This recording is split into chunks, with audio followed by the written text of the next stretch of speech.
యేసుక్రీస్తు పరిశుద్ధమైన నామంలో ఈ పరిశుద్ధ దినం రోజున మీ అందరికీ వందనాలు తెలియచేస్తున్నాను.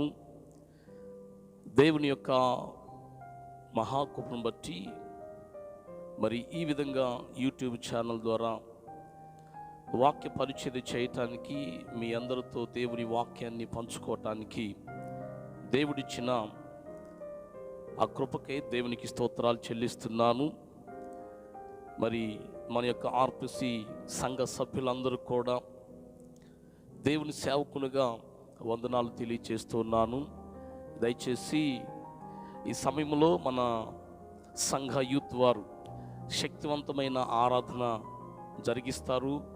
మరి ఆరాధన జరుగుతున్నప్పుడు మీ ఇళ్లలోనే మీరుండి ఆరాధన వీక్షిస్తూ దేవుని ఆత్మతో నింపబడుతూ మీరందరూ కూడా దేవుని యొక్క ఆరాధనలో పాల్గొనవలసిందిగా తెలియచేస్తూ ప్రతి ఒక్కరి కొరకు ప్రార్థన చేయమని దేవుని సేవకునిగా మరి తెలియచేస్తున్నాను. అంత మాత్రమే కాదు, మన యవనస్తులు ఎంతో చక్కగా తరబిది పొందుతూ మీ అందరినీ దేవుని యొక్క ఆత్మతో నింపబడాలని, దేవుని వాక్యము చేత ఆరాధన చేత నడిపించబడాలని మేము ప్రయాసపడుతూ దేవుని వాక్యంతో పాటు శక్తివంతమైన ఆరాధన చాలా చక్కగా ఆరాధన చేస్తూ ఉన్న బిడ్డల కొరకు మీరందరూ ప్రార్థన చేయవలసిందిగా తెలియజేస్తూ ఈ సమయాన్ని యవనస్తులకు అప్పచెబుతూ ఉన్నాను.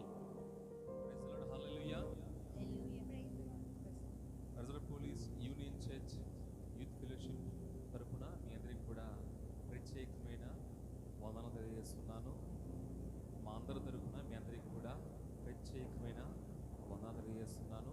మరి ముఖ్యంగా పాస్టర్ గారికి, సంఘ పెద్దలకు, విశ్వాసులకు, మీ అందరికి కూడా ఎవరైతే యూట్యూబ్లో ప్రతిరోజు కూడా క్రమం తప్పకుండా ఈ యొక్క ఆరాధన వాక్యము వీక్షిస్తున్న మీ అందరికీ కూడా ప్రభువైన యేసుక్రీస్తు పరిశుద్ధ నామమున ప్రత్యేకమైన శుభాలు తెలియజేస్తున్నాను. హల్లెలూయా.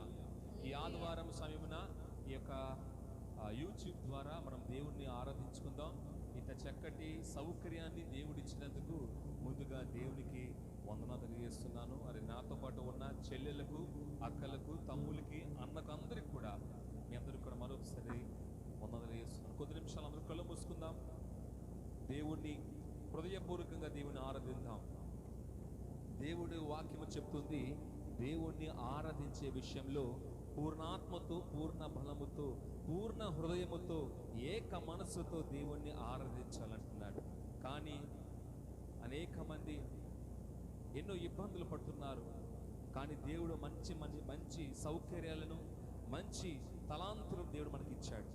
మన తలాంతులను మనల్ని దాచిపెట్టుకోకుండా అది దేవుడి కొరకు ఉపయోగించే వారిగా మనమందరం ఉండాలి. హల్లెలూయా, హల్లెలూయా.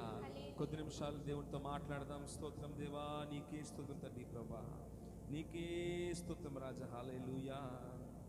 యెషయా 46:15-16 ఇటు రాయబడి ఉంది, నేను నిన్ను మరువను, చూడుము నా అరచేతుల మీద నిన్ను చెక్కుకున్నాను అన్నాడు దేవుడు. తన అరచేతుల్లో నన్ను చెక్కుకున్నాడు. నన్ను అంత శ్రేష్టమైన వారిగా దేవుడు ఎన్నుకున్నాడు.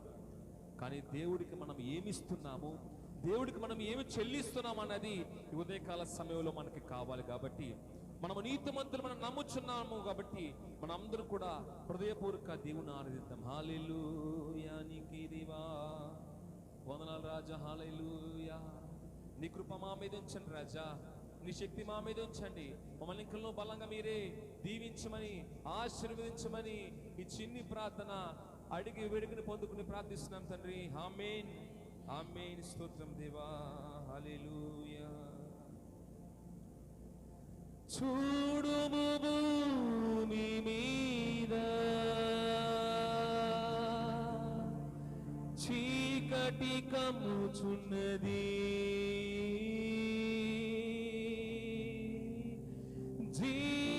జీవవాక్యము చేబూని జ్యోతి వలె లెమ్ము.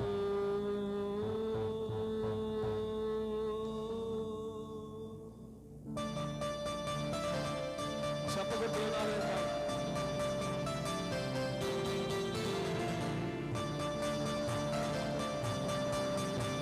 యెహోవా మహిమ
ప్రకాశించును యెహోవా మహిమ.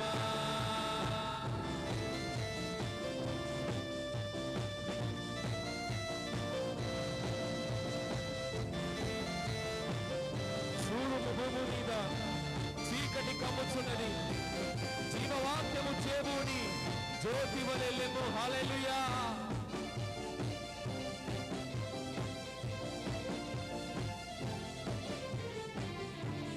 చూడుము భూమి మీద చీకటి కమ్ముచున్నది, జీవవాక్యము చేబూని జ్యోతి వలె.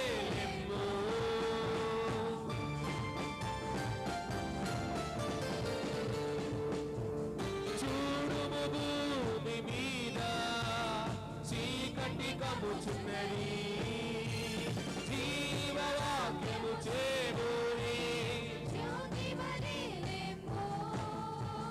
జనములు నీ వెలుగునకు పరుగెడి వచ్చెదరు, రాజులు నీ హృదయ కాంతికి జనముల వెలుగునకు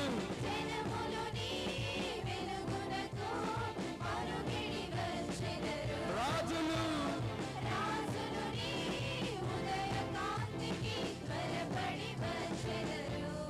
లెమ్ము లెమ్ము నీవు తేజరిల్లుము, ప్రభు నీ కొరకు ప్రకాశించుము.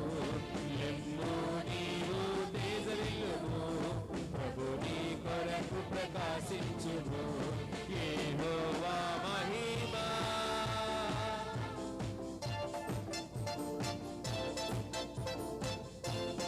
ఒంటరి అయిన వాడు 1000 మంది అగును, ఎన్నికలైన వాడు బలమైనటి జగనగును. నీకే స్తోత్రం రాజా. హల్లెలూయా.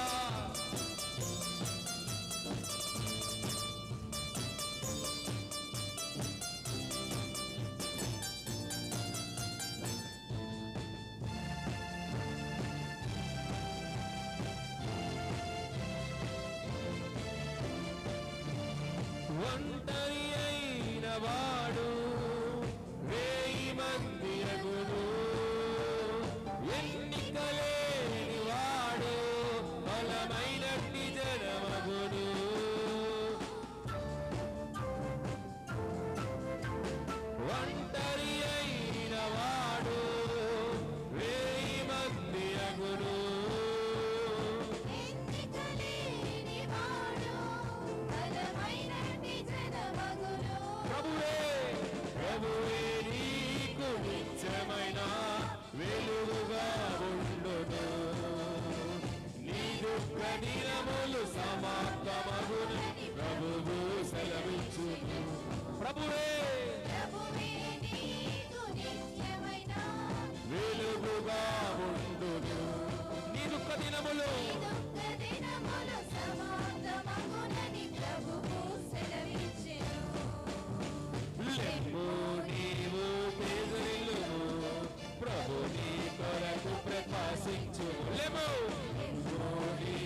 వరాలతో సంధించుము, ఆశలతో నింపుము, నీ అగ్నిలో మండించుము, వరాలతో నింపుము. ఆత్మవర్షము మాపై కురిపించుము, కడవరి ఉజ్జీవం మాలో రగిలించుము. ఆత్మవర్షము మాపై కురిపించుము, కడవరి ఉజ్జీవం మాలో రగిలించుము.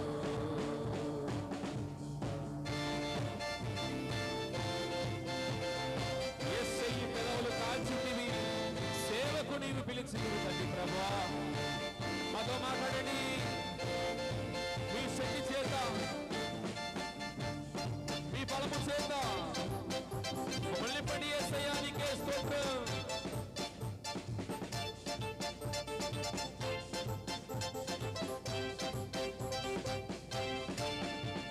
యేసయ్య పెదవులు కాల్చితివి, సేవకు నీవు పిలిచితివి. యేసయ్య పెదవులు కాల్చితివి, సేవకు నీవు పిలిచితివి.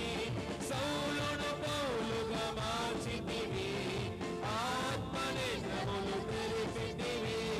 సౌలును పౌలుగా మార్చితివి, ఆత్మనేత్రములు తెరచితివి. మమ్మును వెలిగించుము, మా పెదవులు కాచుము. మమ్మును మా పెదవులు కాచుము. ఆత్మవర్షము మాపై కురిపించుము, కడవరి ఉజ్జీవం మాలో రగిలించుము. ఆత్మవర్షము మాపై కురిపించుము.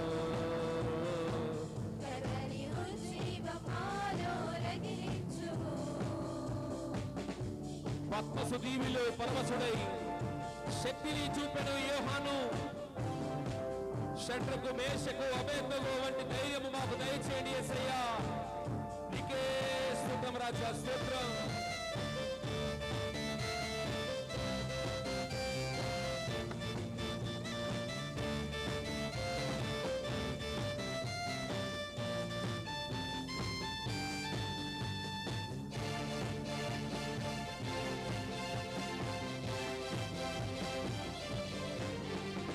పద్మసు దీవిలో పరవశుడై శక్తిని చూచును యోహాను.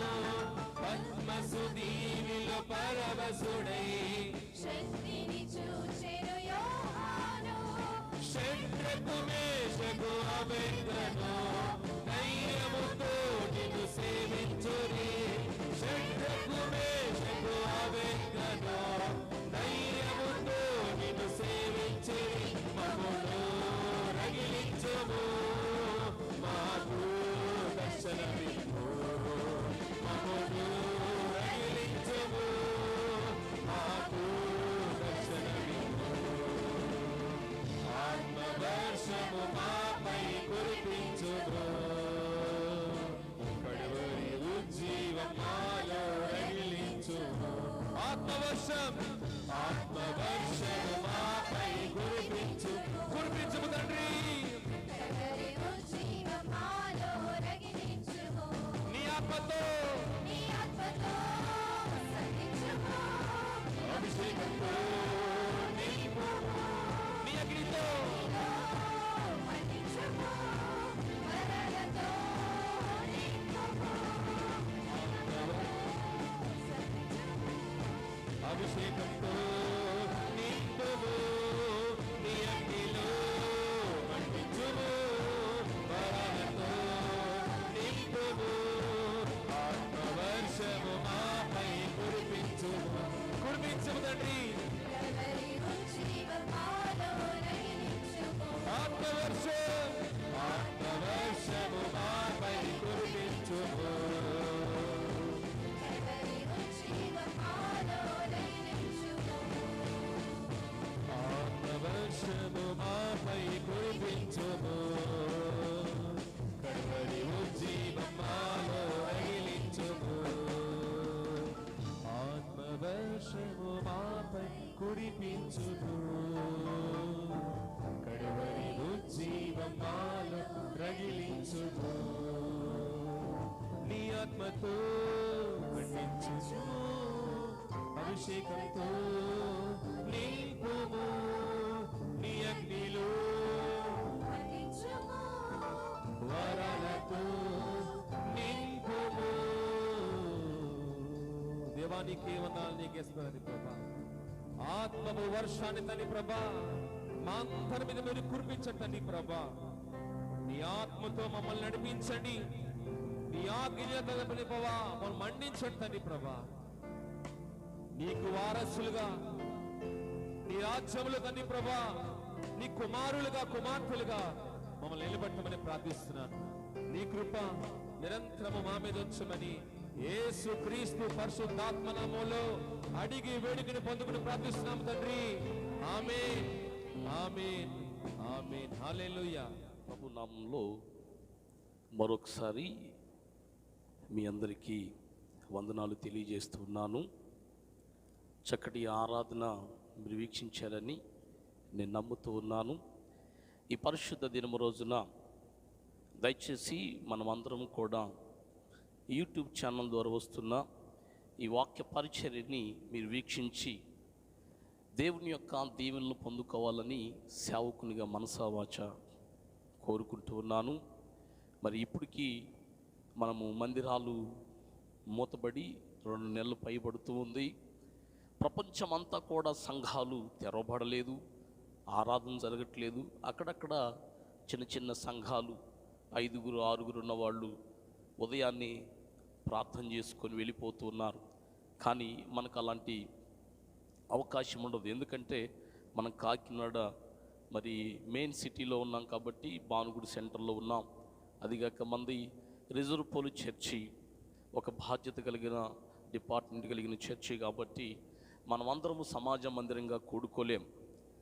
ప్రియా దేవుని బిడ్డలారా, పరిశుద్ధ దినము కోల్పోయాము, దైవ సన్నిధిని కోల్పోయాను, దేవుని సన్నిధానంలో గడపలేకపోతున్నాను అని నీకు భారం కలిగి ఉంటే ప్రార్థన చేయి. సేవకుడితో కలిసి ప్రార్థన చేయటానికి సేవకుడు మీ ఇంటికి రాలేకపోతున్నాడు, మీరు సంఘానికి రాలేకపోతున్నారు. అయితే పరిశుద్ధాత్మ యొక్క నడిపింపుతో మనమందరము ఏకమై ప్రార్థన చేస్తున్నప్పుడు పరలోక సన్నిధానంలో ఉన్న మన పరమ తండ్రి మన ప్రార్థనను ఆలకించి మన యొక్క హృదయ వాంఛను సిద్ధింపు చేసేవాడు. భూమి మీద మనకు ఏది కావాలన్న ఇచ్చినవాడు. దేవుని ఆరాధించే ఆ సమయాన్ని కోల్పోయాం, దేవుని స్తుతించే సమయాన్ని కోల్పోయాం.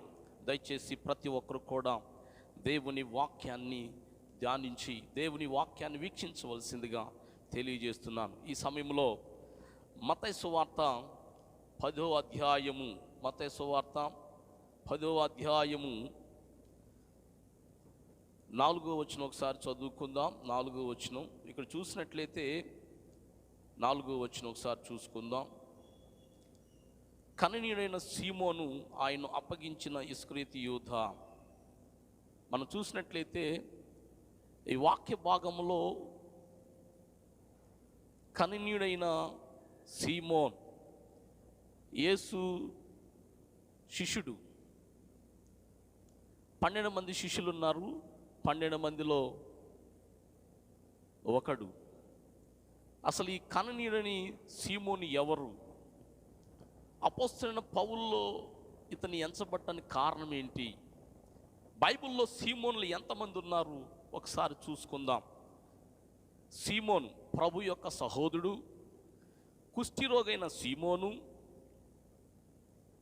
కురియేనుడైన సీమోను, పరిసయుడైన సీమోను, గారడివాడైన సీమోను, చర్మకారుడైన సీమోను, యోధా తండ్రైన సీమోను, పేతురు మారుపెరుగుల సీమోను. మొత్తం బైబిల్లో 9 మంది సీమోన్లు ఉన్నారు.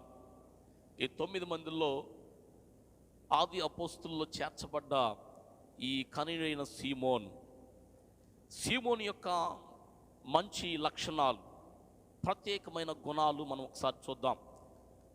ఈ పరిశుద్ధ దినము రోజున మనము సీమోను గురించి ధ్యానిద్దాం. ఈ సీమోను ప్రభు వారి యొక్క శిష్యుల్లో ఒకడు, ఆది అపోస్తుల్లో ఒకడు. ఇతడు మంచి దేశభక్తి కలిగిన వాడు, తీవ్రత కలిగిన వాడు. ఇతని జీవితం నుంచి మనము నేర్చుకోవలసిన కొన్ని విషయాలు ఉన్నాయి. ఏంటో తెలుసా? మన భవిష్యత్ కాల ఉద్దేశాలను విడుచుట. మానవ జీవితంలో ఒక క్రైస్తవుడిగా పిలువబడ్డ తర్వాత, దేవుని యొక్క వాక్యము చేత పట్టబడి బాప్తిసం తీసుకున్న తర్వాత, నీ ఉద్దేశాలు, నీ ఆలోచనలు ఎప్పుడు కూడా పని చేయకూడదు. సీమోను జీవితంలో మనం నేర్చుకోవాల్సిన ప్రప్రథమైన విషయం ఏంటంటే, తన భవిష్యత్ కాల ఉద్దేశాలను విడుచుట. కాయత్తపడిన క్రీస్తు ఉద్దేశమందు భాగస్థుడవుట, దేవుని యొక్క ఉద్దేశాల యందు అతడు భాగస్థుడవుట. ప్రియ దేవుని బిడ్డలారా, ఇతని విషయంలో మనం చూసినట్లయితే, ఈ కననీయుడు ఎవరు? అసలు కననీయుడు అంటే, కానానీయుడు అంటే శాపగ్రస్తుడు అని రాయబడ్డది. ఆది కాండంలో 9వ అధ్యాయం ఒకసారి చూసినట్లయితే 25వ వచనం. ఆది కాండము 9వ అధ్యాయము 25వ వచనంలో మనం చూసినట్లయితే ఒకసారి చక్కగా, కానాను శపించబడిన వాడై తన సహోదరులకు దాసుడగును. చూడండి, పైన విషయంలో చూసినట్లయితే, నోవాహు వ్యవసాయము చేయన ఆరంభించి ద్రాక్ష తోట చేసెను. పిమ్మట ద్రాక్షరసం తాగి మొత్తుడై తన గుడారములో వస్త్రహీనుడిగా ఉండెను. అప్పుడు కానానుకు తండ్రి అయిన హాము తన తండ్రి వస్త్రహీనుడై ఉండుట చూసి బయట ఉన్న తన ఇద్దరి సహోదరులకు ఆ సంగతి తెలిపెను. అప్పుడు షేమును ఏపాతును వస్త్రం ఒకటి తీసుకొని తమ ఇద్దరి భుజముల మీద వేసుకొని వెనకకు నడిచి వెళ్ళి తమ తండ్రి దిశములను కప్పిరి. వారి ముఖములు వెనక తట్టు ఉండటం వలన తమ తండ్రి దిశములను చూడలేదు. అప్పుడు నోవాహు మొత్తు నుండి మేల్కొని తన చిన్న కుమారుడు చేసిన దాన్ని తెలుసుకొని, కానాను శపించబడిన వాడై తన సహోదరులకు దాసుడగును అని రాయబడ్డది. ప్రియ దేవుని బిడ్డలారా, నోవాహు కుమారుడు తండ్రి యొక్క విషయంలో, తండ్రి యొక్క మాటను, తండ్రి యొక్క జీవితంలో ఆయన శపించబడ్డ వ్యక్తిగా ఉన్నాడు. వాక్యాన్ని చూసినట్లయితే, శపించబడ్డ వంశములో నుంచి వచ్చినవాడు సీమోను. శపించబడ్డ వంశంలో నుంచి వచ్చినవాడు. ప్రియ దేవుని బిడ్డలారా, చాలామంది వెనకబడ్డ జాతి వాళ్ళని, నేను పాపంలో ఉన్నానని, పరిశుద్ధమైన జీవితం నాకు లేదని, యేసు ప్రభువారు నన్ను క్షమించడని, యేసు ప్రభువారు నన్ను పిలవడని చాలామంది అపోహలో ఉంటూ ఉంటారు చాలామంది జీవితాల్లో. ప్రియ దేవుని బిడ్డలారా, యేసు ప్రభువు యొక్క శిష్యుల్లో మనం చూసినట్లయితే 12 మందిలో సీమోను ఒకడు. ఆ సీమోను గురించి ఈరోజు మనం నేర్చుకుంటున్నాం. ఒకటి, మంచి దేశభక్తి కలిగిన వాడు. క్రైస్తవుడు అని జీవితంలో చూసినట్లయితే దేశభక్తి ఉండాలి. మన దేశం కొరకు, మన ప్రజల కొరకు, మన రాష్ట్రాల కొరకు, మన ఇరుగు పొరుగు వారి కొరకు మనము మంచి లక్షణాలు కలిగిన వాళ్ళుగా ఉండాలి. భక్తి విశ్వాసంలోకి నడిపించింది. ఎలాంటి భక్తి తెలుసా? దైవ భక్తి కలిగిన వాడు, మంచి దేశభక్తి కలిగిన వాడు. దేశము పాడవుకున్నట్లుగా ఎవడైనా ప్రార్థన చేయగలిగిన వాడు ఉన్నాడని ఇర్మియా గ్రంథంలో తెలియజేసినట్లుగా దేశము పరిస్థితి చాలా అల్లకొల్లారంగా ఉంది. దేశములో ప్రజలు ప్రాణభీతిలో కొట్టుమిట్లాడుతున్నారు. దేశంలో ప్రజలు స్వేచ్ఛగా తిరగలేని పరిస్థితి. దేశమంతా కూడా ఆర్థికమైన ఇబ్బందుల్లో ఉంది. ఉద్యోగం ఉన్నవారు తప్ప నుంచి మిగతా వాళ్ళందరూ కూడా చాలా భయభ్రాంతుల్లో ఉన్నారు, ఆర్థికమైన ఇబ్బందుల్లో ఉన్నారు, శ్రమల్లో ఉన్నారు, కన్నీటి జీవితం కలిగి ఉన్నారు, అనారోగ్య పరిస్థితుల్లో ఉన్నవారు, వ్యాధులతో ఉన్నవారు, అనేకమైన జీవితాలు, కుటుంబాలు మనం చూస్తుంటే ఈరోజు టీవీల్లోనూ, యూట్యూబ్లోను, ఫేస్బుక్లోను ప్రపంచంలో ఉన్న వాతావరణం గురించి కానీ, ప్రపంచంలో జీవిస్తున్న ప్రజల గురించి కానీ మనం వింటున్నప్పుడు చాలా భయాందోళన గురి చేస్తూ ఉన్నాయి. ప్రియ దేవుని బిడ్డలారా, ఈరోజు సీమోనులో ఉన్న ప్రత్యేకమైన ఒక గుణం ఏంటంటే, మంచి దేశభక్తి కలిగిన వాడు. తన దేశము కొరకు ప్రార్థించే వారిగా ఉండాలి. తన ప్రజల యొక్క మనోభీతులు తెలుసుకొని దేవుని సన్నిధానములో వారందరూ చేర్చబడినట్లుగా. ప్రియ దేవుని బిడ్డలారా, ఇదే సమయము, ఇదే పరిస్థితి ఇంకా ఎక్కువగా తీవ్రత ఎక్కువ వస్తుంటే, ఇప్పుడు చూస్తుంటే ఒక పట్టణమే కాదు, ఒక దేశమే కాదు, ఒక గ్రామమే కాదు, ఎటు చూసినా ఈ లాక్డౌన్ దినాల్లో కూడా కరోనా వ్యాధి సోకుతూ ఉంది. ఒక క్రైస్తుని యొక్క బాధ్యత ఏంటంటే ప్రార్థన. ప్రార్థన ప్రార్థన చేయాలి. భక్తి కలిగిన వాడు, మంచి గుణం కలిగిన వాడు, మనుషుల గురించి ఆలోచించేవాడు, నువ్వు చేయవలసిన పని ఏంటంటే వారి యొక్క క్షేమము కొరకు వ్యక్తిగతంగా నువ్వు ప్రార్థనా జీవితం కలిగి ఉండాలి. నీ కొరకు ప్రార్థన చేసుకోవటం కాదు, నీ కుటుంబం కొరకు ప్రార్థన చేసుకోవటం కాదు, నీ పిల్లల కొరకు ప్రార్థన చేసుకోవటం కాదు. కానీ యేసు ప్రభు వారు మానవాళ్ళందరి కొరకు తన ప్రాణం పెట్టి, యేసు ప్రభు మనందరికీ దేవుడై ఉన్నాడు. ఆ విషయాన్ని తెలుసుకోవాలి. దయచేసి ప్రతి ఒక్కరు కూడా దేశభక్తుడు అంటే మంచి భక్తి కలిగిన వాడు, మంచి చెడు కాదు. కొంతమంది దేశాన్ని పాడు చేసేవాళ్ళు ఉంటారు, వ్యవస్థను పాడు చేసేవాళ్ళు ఉంటారు. నేనే అధికారంలో ఉండాలి, మా దేశమే అధికారంలో ఉండాలి. ఇప్పుడు చూసినట్లయితే చైనా దేశపాళ్ళు మా దేశమే ఉన్నతమైన దేశముగా ఉండాలి, మా ప్రజలు ఉన్నతమైన స్థితిలో ఉండాలి, మేము తయారు చేసే వస్తువులన్నీ కూడా ప్రపంచమంతా మరి వ్యాపారస్తులు కొనాలని చెప్పి వాళ్ళు ఉద్దేశం ఎంతంటే అన్ని దేశాల కంటే ఎక్కువగా ఉండాలని. ప్రియ దేవుని బిడ్డలారా, చెడ్డ భక్తి అన్నమాట. తన దేశం కొరకే కాదు. ప్రియ దేవుని బిడ్డలారా, ప్రజలందరూ క్షేమంగా ఉండాలి. క్రైస్తవుడు అయిన నీ జీవితంలో దేవుని దగ్గర నుంచి నువ్వు ఏమి నేర్చుకున్నావు, దేవుని దగ్గర నుంచి ఏమి పొందుకున్నావు? ఇతని జీవితంలో చూసినట్లయితే మంచి దేశభక్తి కలిగిన వాడు, తన దేశం కొరకు ప్రార్థించేవాడు, తన దేశం కొరకు పోరాడేవాడు, తన దేశ ప్రజలందరూ కూడా క్షేమంగా ఉండాలని ఆలోచించేవాడు.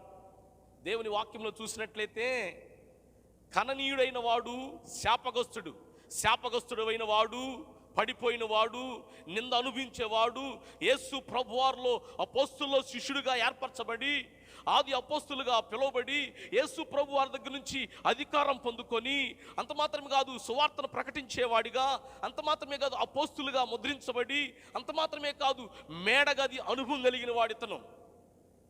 చాలామంది అనుకుంటాం మన జీవితాల్లో ఏమి ఉండదు.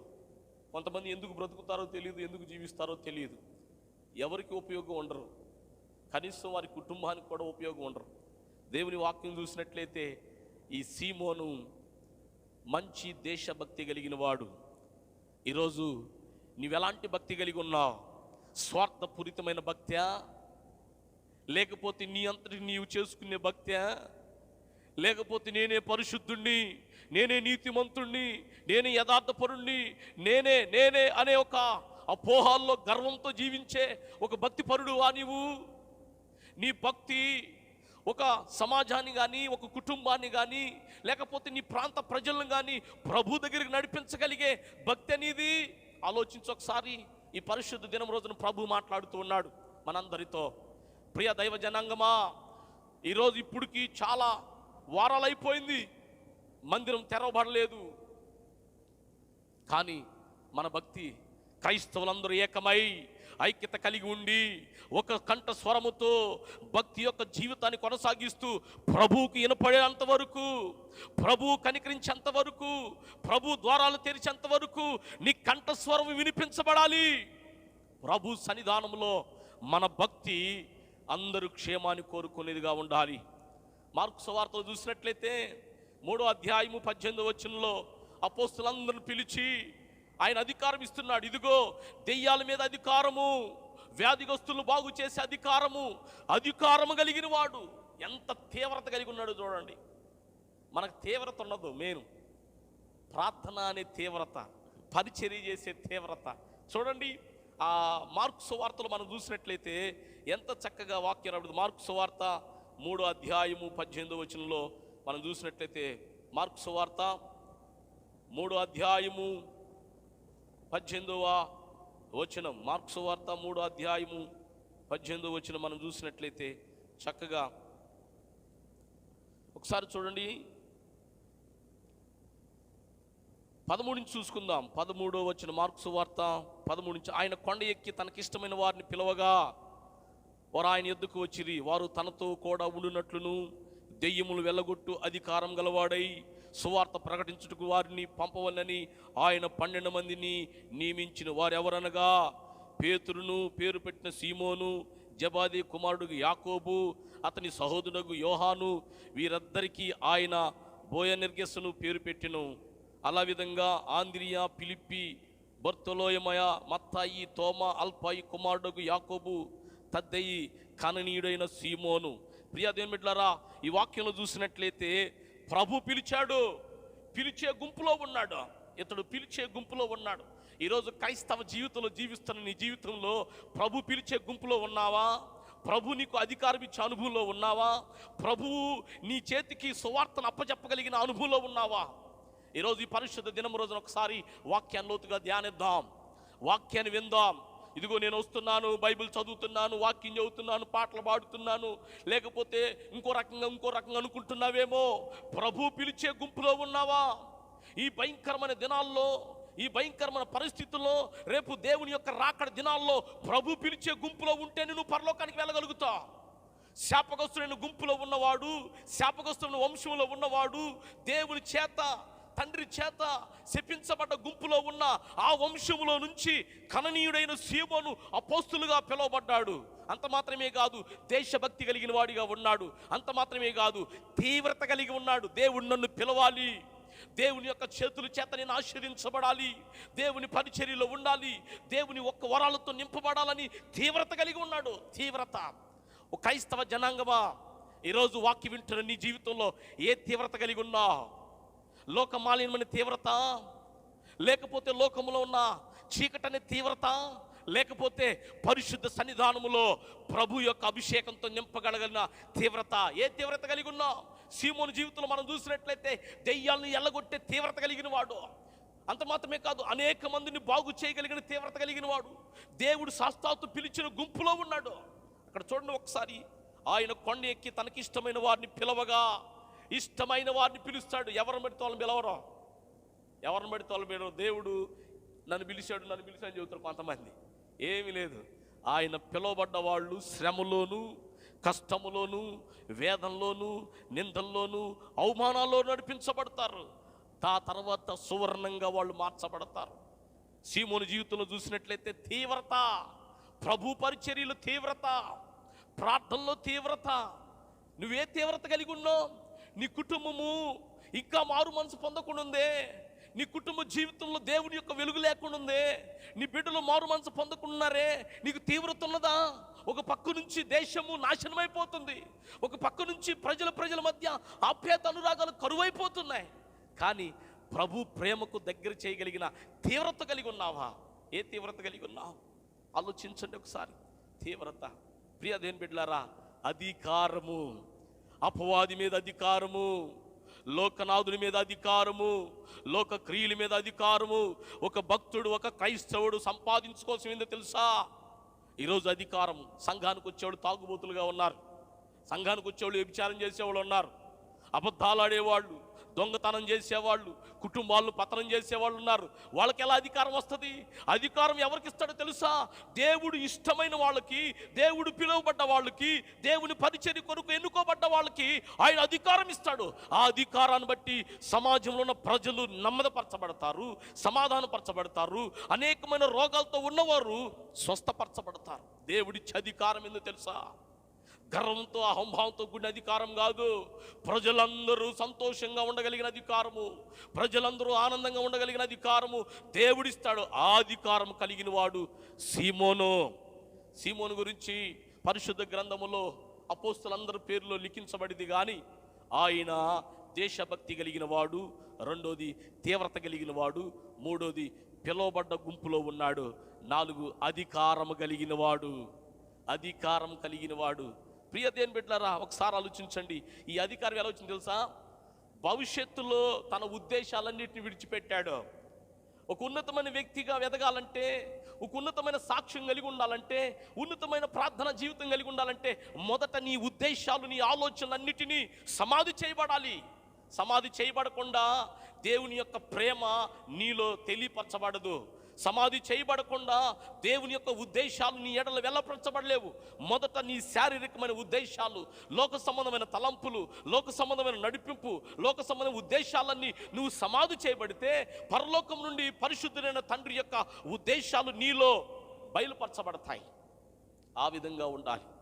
ప్రియ దేవుని బిడ్డలారా, ఒకసారి మీరు ఆలోచించండి. ప్రభువా, నీకు స్తోత్రాలు చెల్లిస్తున్నాను. అని మనమందరం కూడా దేవునికి లోబడాలి. చూడండి ప్రియమైన దేవునురా, 3 చూసినట్లయితే మేడగది యొక్క అనుభవం, అపోస్తుల యొక్క కార్యాన్ని మనం చూసినట్లయితే అపోస్తుల గ్రంథము మనం చూసినట్టు 1వ అధ్యాయము 13వ వచనం, 1వ అధ్యాయము 13వ వచనం చూసినట్లయితే వారు పట్టణంలో ప్రవేశించి తమ బస చేయుచున్న మేడగదిలోకి ఎక్కిపోయిరి. వారు ఎవరనగా పేతురు, యోహాను మేడగదిలోకి. ప్రియ దేవుని బిడ్డలారా, 11వ వచనం చూడండి. గలీల మనుషులారా, మీరెందుకు నిలిచి ఆకాశం వైపు చూచున్నారు? మీ యొద్ద నుండి పరలోకమునకు చేర్చుకొనబడిన ఈ యేసే ఏ రీతిగా పరలోకం వెలుట మీరు చూచితురో ఆ రీతిగా ఆయన తిరిగి వచ్చునని వారితో చెప్పిరి. అప్పుడు వారు ఒలీవ వనమనబడిన కొండ నుండి యెరూషలేమునకు తిరిగి వెళ్ళిరి. ఆ కొండ యెరూషలేముకు విశ్రాంతి దినము నడవదగినంత సమీపంగా ఉన్నది కాబట్టి వారు ఆ పట్టణంలో ప్రవేశించి మేడగదిలోకి ప్రవేశించి, ఈరోజు ప్రపంచమంతా కూడా మేడగది దగ్గర నుంచే పరిచర్య ప్రారంభమైంది. పరిచర్య ప్రారంభమైన ఆ దినములో ఉన్న ఈ సీమోను, ప్రియ దేవుని బిడ్డలారా, సీమోను గురించి చాలా విషయాలు ఉన్నాయి. ఈరోజు దేవుని దగ్గరికి వచ్చిన నీ జీవితంలో ఒక మంచి గుణం ఏదైనా ఉన్నదా? పరిచర్య చేయగలిగిన అనుభవం నీకున్నదా? దేశం కొరకు ప్రార్థన చేయగలిగిన అనుభవం నీకుందా? మేడగది అనుభవము ప్రార్థన అనుభవం నీకున్నదా? ఇదిగో నేను ప్రార్థన చేయగలిగే స్థితిలో ఉన్నాను, ప్రభు పాదాలు పట్టుకొని పెనుగులాడే అనుభవంలో ఉన్నాను. ఒక మంచి లక్షణము, దేవుని ఎరిగిన తర్వాత, దేవుని స్వీకరించిన తర్వాత, దేవుని వెంబడిస్తున్న తర్వాత నాలో ఉన్న చెడ్డ గుణాలన్నీ తొలగించుకొని దేవుని యొక్క వాక్యము చేత నింపబడి ఆయన లక్షణాలతో నేను నింపబడ్డానన్న సాక్ష్యం నీలో ఉన్నదా? పడిపోయిన అనుభవము, శపించబడ్డ అనుభవము, అలాంటి వాడిని ప్రభు పిలిచి ఒక శిష్యునిగా ఏర్పరచుకొని సువార్త తన చేతులకు అప్పజెప్పి సర్వలోకానికి ఆయన యొక్క అధికారాన్ని తెలియజేయటానికి అధికారంతో నింపి సువార్తను ప్రకటిస్తూ ఇదిగో నా రాకడ వరకు నమ్మకమైన వ్యక్తిగా సాక్షిగా ఉంటూ తెలియజేసిన వ్యక్తి సీమోను. ఈరోజు నీ జీవితంలో ఎలా ఉంది? నీ జీవితంలో నువ్వు ఎలా ఉంటూ ఉన్నా ఒకసారి ఆలోచించు. ఈ పరిశుద్ధ దినోదయం ప్రభు మనతో మాట్లాడుతున్నాడు. ప్రియ దేవుని బిడ్డలారా, 1 మంచి దేశభక్తి కలిగిన వాడు, 2 తీవ్రత కలిగిన వాడు, 3 అధికారం కలిగిన వాడు, 4 సువార్త పొందుకున్నవాడు, 5 అపోస్తుల్లో చేర్చబడ్డవాడు, 6 మేడగది అనుభవం కలిగిన వాడు. మేడగదిలో 120 మంది కూడుకొని ప్రార్థన చేస్తుంటే పరలోకం తెరబడి వాళ్ళందరూ కూడా పరిశుద్ధాత్మతో నింపబడి అక్కడి నుంచి సువార్త వ్యాప్తి చెందింది.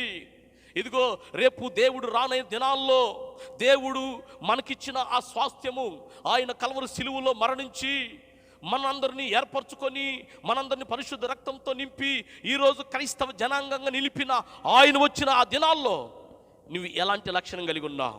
ఎలాంటి గుణం కలిగి ఉన్నావు? ఎలాంటి స్థితిగతులు కలిగి ఉన్నావు? ఎలాంటి జీవితము నువ్వు కలిగి ఉన్నావు అని ప్రభు ప్రశ్నిస్తే ఎలా బ్రతుకుతున్నావు? ఏ విధంగా ఉన్నావు? ఒకసారి పరిశీలించుకో. ప్రశ్నించే స్థితిలో నువ్వు ఉండకూడదు, మేడగది అనుభవంలో ఉండాలి. నువ్వు సాక్షిగా బ్రతికేవా అని ప్రశ్నించే అనుభవంలో ఉండకూడదు. నేను ప్రార్థన చేసే అనుభవంలో ఉన్నాను అని చెప్పుకోవాలి. ఇదిగో నా కుటుంబాన్ని, నా దేశాన్ని, నా ప్రజలను, నా సంఘము కొరకు ప్రార్థన చేశాను. ఇదిగో నా యొక్క సంఘ కుటుంబాల కొరకు నేను ప్రార్థన చేశాను అని నీ అనుభవము ఉండాలి. ప్రియ దేవుని బిడ్డలారా, ఈ పరిశుద్ధ దినం రోజున దేవుని యొక్క వాక్యం మనకు ప్రత్యక్షమైనది. సీమోను 9 మంది బైబిల్లో ఉన్నారు, 9 మంది సీమోన్లు ఉన్నారు. కానీ ఈ కాననీయుడైన సీమోను నోవాహు వంశస్థుల్లో నుంచి వచ్చిన, నోవాహు యొక్క కుమారుడు యొక్క వంశంలో నుంచి వచ్చిన హాము యొక్క వంశాధారకుడు, ఆ యొక్క శపించబడ్డ వంశంలో నుంచి పిలువబడ్డ అనుభవంలోనికి వచ్చాడో, శపించ అనుభవంలో నుంచి పరిశుద్ధ యొక్క సహవాసంలో ఉన్నాడో, శపించబడ్డ అనుభవంలో నుంచి ఈరోజు మంచి భక్తుడిగా ఒక అపోస్తులైన పౌలు ఆ అపోస్తుల యొక్క గుంపులో ఉన్నాడు. నువ్వే గుంపులో ఉన్నావు? పరిశుద్ధ గుంపులో ఉన్నావా? విశ్వాసుల గుంపులో ఉన్నావా? లేకపోతే విశ్వాసులుగా పరిశుద్ధులుగా పిలువబడుతూ లోకములో గుంపులో ఉన్నావా? పాపిష్టుల గుంపులో ఉన్నావా? శపించబడ్డ గుంపులో ఉన్నావా? పేరుకు మాత్రం క్రైస్తవురాలుగా జీవిస్తున్నావేమో, పేరుకు మాత్రం బాప్తిసం తీసుకున్న సంఘంలో చేర్చబడ్డ సభ్యుడిగా ఉంటున్నావేమో, కానీ నీ మనసు, నీ హృదయం లోకంలో ఉన్నదేమో. నీ నడిపింపు లోకంతో ఉన్నదేమో, నీ ఆశలు నీ తలంపులన్నీ లోకంలో ఉన్నాయేమో. ఇదిగో పై రూపాన్ని మనుషులు లక్ష్య పెడతారు, కానీ లోపల హృదయాంతరంగా లక్ష్య పెట్టేవాడు దేవుడు. ఆయన రాకడలో మనమందరము ఎత్తబడే గుంపులో ఉండాలి. ఆయన రాకడలో మంచి సాక్ష్యం కలిగిన వారిగా ఉండాలి. ఆయన రాకడలో మంచి దేశభక్తి కలిగిన వారిగా ఉండాలి. ఆయన యొక్క రాకడలో మనము అధికారం పొందుకొని వారిగా ఉండాలి. అపవాదిని ఎదిరించగలిగిన అధికారము, అపవాదిని తన యొక్క కోరలు తుంచగలిగిన అనుభవంలోను మన కుటుంబం, మన బిడ్డలందరూ కూడా సర్వాధికారాన్ని యేసు క్రీస్తు యొక్క అధికారం కింద, ఆయన ప్రభుత్వం కింద, ఆయన రాజ్యం కింద మనము నడుచున్నట్లుగా, జీవించినట్లుగా ఇప్పుడు సీమోను నుంచి మనం నేర్చుకుందాం.